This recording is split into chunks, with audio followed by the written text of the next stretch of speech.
இது டோட்டலாக பார்த்தீங்கன்னா ஒரு 82 சென்ட் இடம்.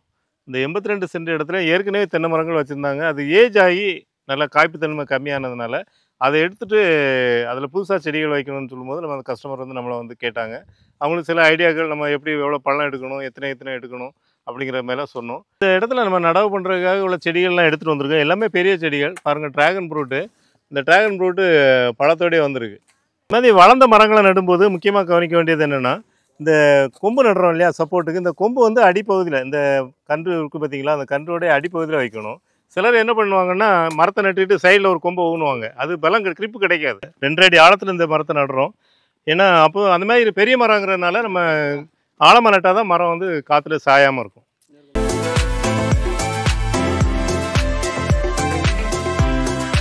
வணக்கம். சென்னை கூடாஞ்சியில் இருக்கக்கூடிய கிரீன்லேண்ட் நர்சரிலேருந்து நம்ம செங்கல்பட்டு மாவட்டம் உத்திரமேரூர் தாலுகாவில் வந்து நெல்வாய்ங்கிற கிராமத்தில் வந்து நம்ம இன்றைக்கி செடிகள் நடவு பண்ணி வந்திருக்கோம். இது டோட்டலாக பார்த்தீங்கன்னா ஒரு 82 சென்ட் இடம்.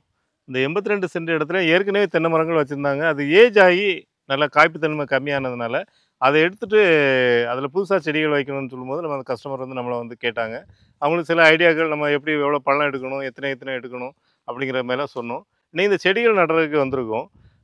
செடிகளையும் நம்ம பார்க்கலாம், என்ன எப்படி நடுறோங்கிறதையும் பார்க்கலாம். அதே நேரத்தில் அந்த கஸ்டமர்கிட்டையும் நம்ம கொஞ்சம் பேசுவோம்.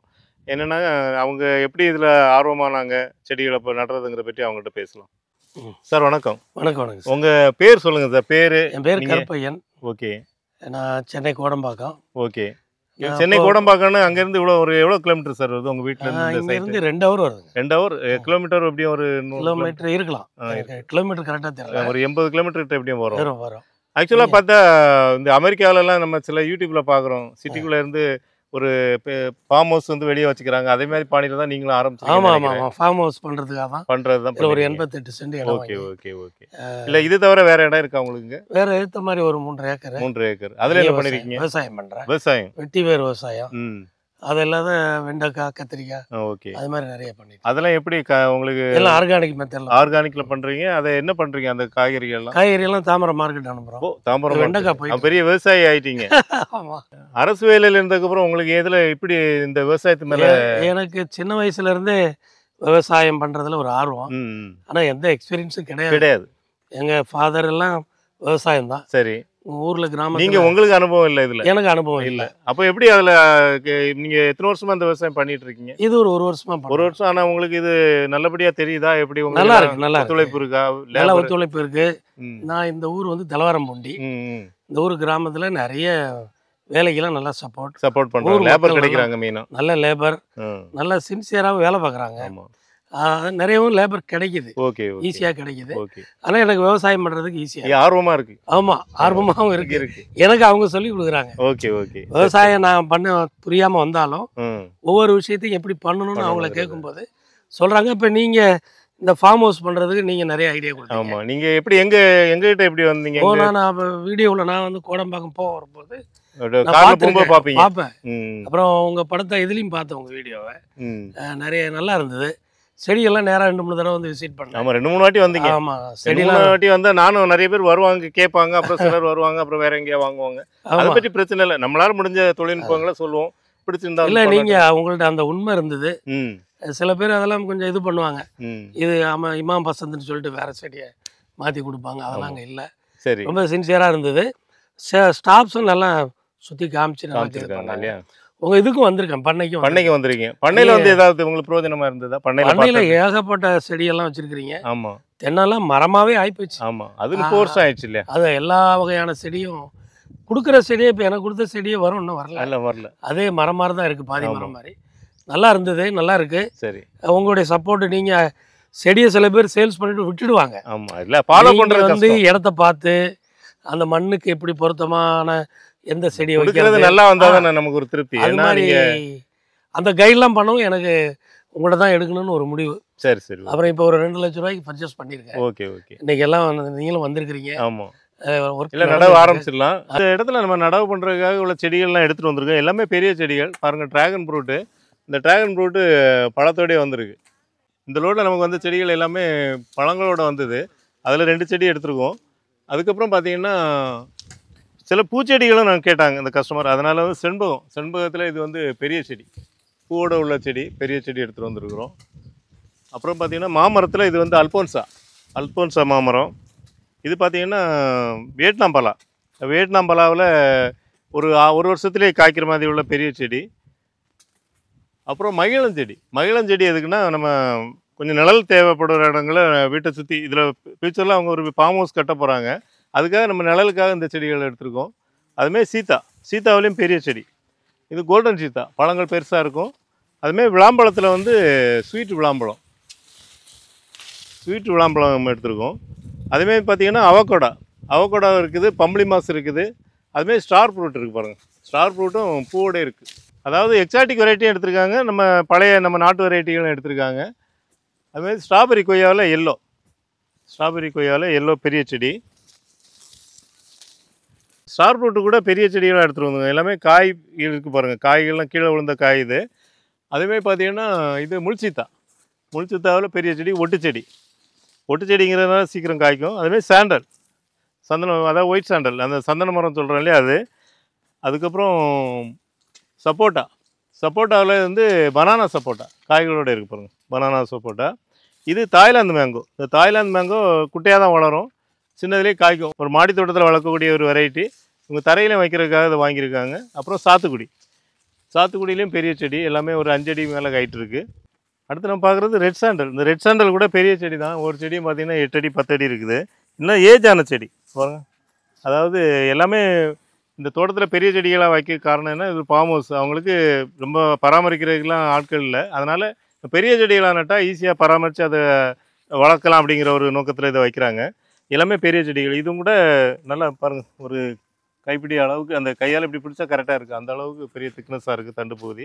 அதுமாரி மகாகனியில் மகாகனி, அதுவும் ஒரு 7 அடி ஹைட்டில் இருக்குது.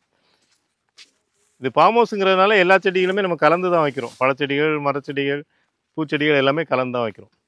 அடுத்து நம்ம தோட்டத்தில் நடுறதுக்காக வந்திருக்க செடி பார்த்தீங்கன்னா தென்னை மலேசியன் எல்லோ. இந்த மலேசியன் எல்லோ ஒரு 40-50 வருஷம் அதனுடைய லைஃப் டைம் இருக்கும். இது ஒரு நாட்டு ரகம் தான், பழைய வெரைட்டி. இது பார்த்தீங்கன்னா நம்மகிட்ட கவர்லேருந்தே பெருசாக வளர்ந்துருக்கு. ஒரு 15 அடி வளர்ந்துருக்கு. இந்த ஏற்கனவே நான் சொன்னேன், இந்த தோட்டத்தில் வந்து எல்லாமே பெரிய செடிகளாக கேட்டதுனால நம்ம இந்த செடியை பெரிய செடியாகவே எடுத்துகிட்டு வந்திருக்கோம். இதை நடும்போது நிறைய பேருக்கு ஒரு சந்தேகம் வரும், இது இவ்வளோ பெரிய செடிகளை வந்து நட்டால் அது வருமா அப்படிங்கிறது. ஏற்கனவே நம்ம செங்கல்பேட்டில் ஒரு டாக்டர் வீட்டில் ஒரு மரம், அதாவது மீடியம் சைஸ், இதோட கொஞ்சம் சின்ன சைஸ் நட்டோம். அது இப்போ எவ்வளோ காய்க்குதுங்கிறத நான் உங்களுக்கு காமிக்கிறேன். அதாவது நிறைய பேர் இதை நம்ப மாட்டாங்க, அதாவது இவ்வளோ பெரிய செடி நட்டால் அது வேர் பிடிச்சி வராதுன்னு. அப்படி கிடையாது. அதாவது நம்ம இந்த நடக்கூடிய செடிகள், இப்போ இதுக்கு வயசு பார்த்திங்கன்னா நாங்கள் கவரில் வச்சு ஒரு 4 வருஷம் வளர்த்துருக்கோம். ஆனால் இதே செடியை வந்து இது தரையில் வச்சா இந்த மாதிரி வளர்றதுக்கு ஒரு 1.5 வருஷம் 2 வருஷம் ஆகும்.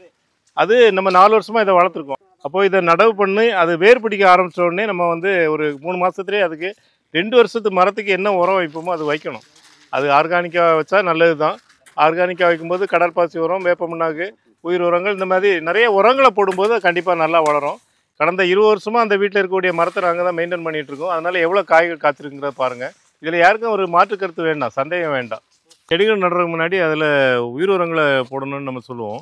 ஆக்சுவலாக அந்த உயிர் உரங்கள் என்ன பண்ணோன்னா, மண்ணில் இருக்கக்கூடிய சத்துக்களை எடுத்து கொடுக்கும். அது அசோஸ்பெர்லம். அந்த அசோஸ்பெர்லம் என்ன பண்ணோன்னா, இதில் இருக்கக்கூடிய பாக்டீரியா வந்து காற்றுல இருக்கக்கூடிய நைட்ரஜன், காற்றுல எல்லா இடமும் நைட்ரஜன் இருக்குது, ஆக்சிஜன் இருக்குமே, நைட்ரஜன் இருக்குது. அப்போ அந்த நைட்ரஜன் சத்தை வந்து எடுத்து கொடுக்கும். அந்தமாதிரி பாக்டீரியா இதில் இருக்குது. அதுக்காக அசோஸ்பெர்லம்.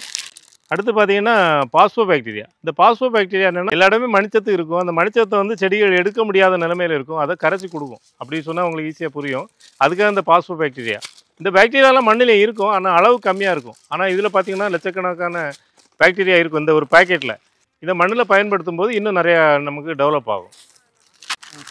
அடுத்து பார்த்தீங்கன்னா இது பொட்டாஷ் பாக்டீரியா. பொட்டாஷுங்கிறது ஒரு சாம்பல் சத்து கொடுக்கக்கூடிய ஒரு பாக்டீரியா. அதாவது இந்த பாக்டீரியா என்ன பண்ணோன்னா, மண்ணில் இருக்கக்கூடிய சாம்பல் சத்தை எடுத்து கொடுக்குறதுக்காக நம்ம இந்த பாக்டீரியாவும் நம்ம யூஸ் பண்ணிக்கிறோம். அடுத்து நம்ம பார்க்குறது வேம். இந்த வேம் என்ன பண்ணுதுன்னா, செடிகளோட வேர் வளர்ச்சிக்காக உதவும். வேர் வளர்ச்சிக்கு உதவுறதுனால, அது வேர் அதிகமாக வளர்கிறதுனால மண்ணில் இருக்கக்கூடிய சத்துக்களை வந்து ஈஸியாக செடிகள் எடுக்கிறதுக்கு இந்த வேம் வந்து பயன்படும்.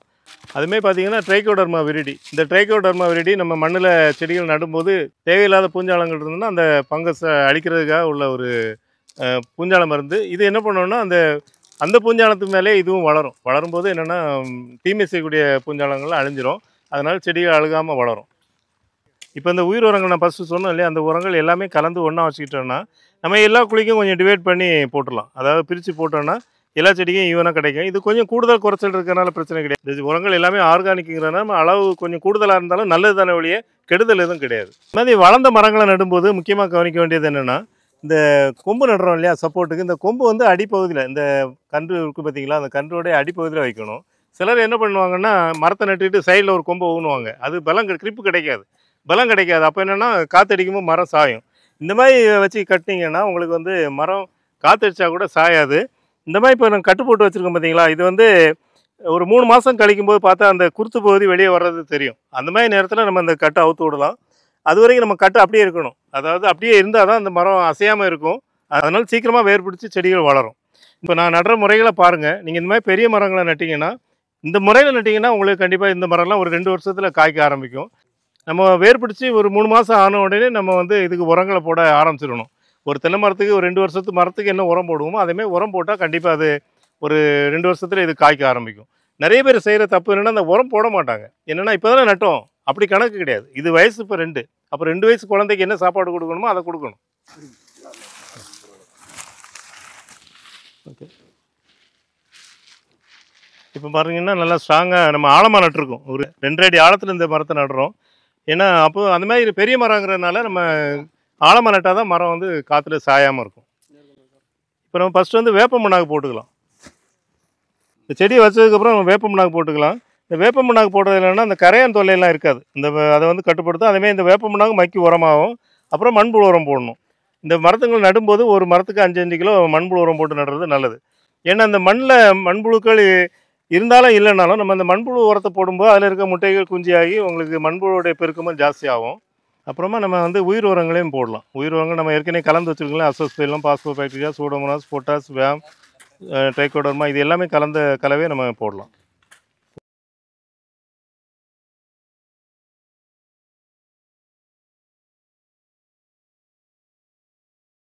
இப்போ வந்து இந்த சைட்டில் வந்து நம்ம செடிகள்லாம் கிட்டத்தட்ட நட்டு முடிகிற ஸ்டேஜ் ஆயிடுச்சு. இப்போது பார்த்தீங்கன்னா இப்போ நட்டுருக்க செடியெல்லாம் நம்ம இப்படியே விட போகிறதில்ல. இப்போ வந்து ஒரு 3 மந்த்ஸ் கழிச்சு இப்போ கட்டு போட்டிருக்கோம் இல்லையா, இந்த ஓலையிலலாம் கட்டி வச்சுருக்கோம், அதெல்லாம் பிரித்து விடணும். அதுக்கப்புறம் வந்து எல்லா செடிகளுக்குமே உரமும் வைக்கணும். அந்த வேர்லாம் வளர்ச்சி அடைஞ்சு உடனே என்ன ஆகும்னா அந்த குருத்து மேலே தெரியும். அந்த குருத்து மேலே வரும்போது நம்ம எல்லா கட்டுகளையும் பிரித்து விட்டுட்டு உரமும் போட்டோன்னா தான் செடி நல்லா ஹெல்த்தியாக வளரும். எல்லா செடிகளுக்கும் பராமரிப்பும் ஒரு 3 மாதத்துலேருந்து நம்ம ஆரம்பிக்கணும். ஏன்னா எல்லாமே பெரிய செடிகளாக வச்சுருக்கோம். அந்த மாதிரி பராமரிக்க போகிறோம். அதை பற்றி நம்ம வரக்கூடிய காலங்களில் உங்களுக்கு வீடியோ பதிவு பண்ணி காமிக்கிறோம்.